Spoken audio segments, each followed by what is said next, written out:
నమస్తే, welcome to 99 TV. నేను జ్యోతి. Updates చూద్దాం. నేడు చిత్తూరు జిల్లా నగిరిలో సీఎం చంద్రబాబు పర్యటిస్తారు.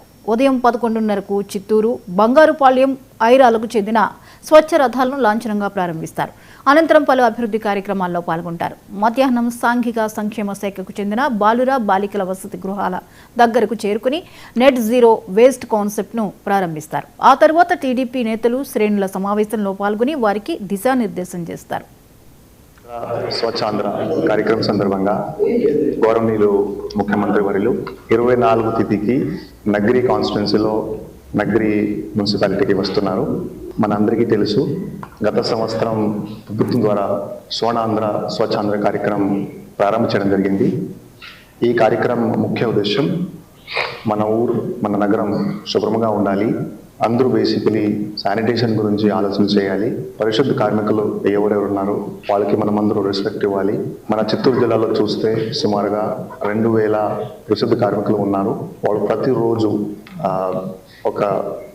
ప్రతిరోజు ఒక ఫ్రంట్ తీసుకుని ఎట్లా మన నగరం, మన ఊర్లో శుభ్రంగా ఉండాలి, వాళ్ళు ప్రతిరోజు పని చేస్తుంటారు.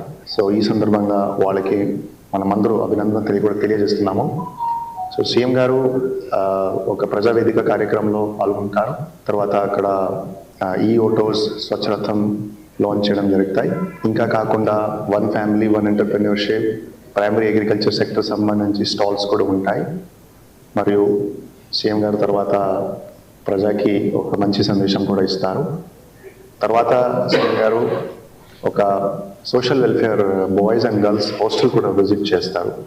ముఖ్యమంత్రి వారిలో ప్రతి కలెక్టర్స్కి, వీళ్ళ అడ్మినిస్ట్రేషన్స్కి ఒక ఇన్స్ట్రక్షన్స్ ఇస్తున్నారు.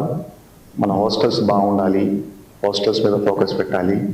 సో ఒక నెట్ జీరో కాన్సెప్ట్తో ఒక ఈ హాస్టల్ లాంచ్ చేయడం జరుగుతుంది. స్వర్ణాంధ్ర స్వచ్ఛాంధ్ర కార్యక్రమం సందర్భంగా గౌరవనీయులు ముఖ్యమంత్రి వర్యులు 24 తిథికి నగరి కాన్స్టిట్యున్సీలో నగరి మున్సిపాలిటీకి వస్తున్నారు.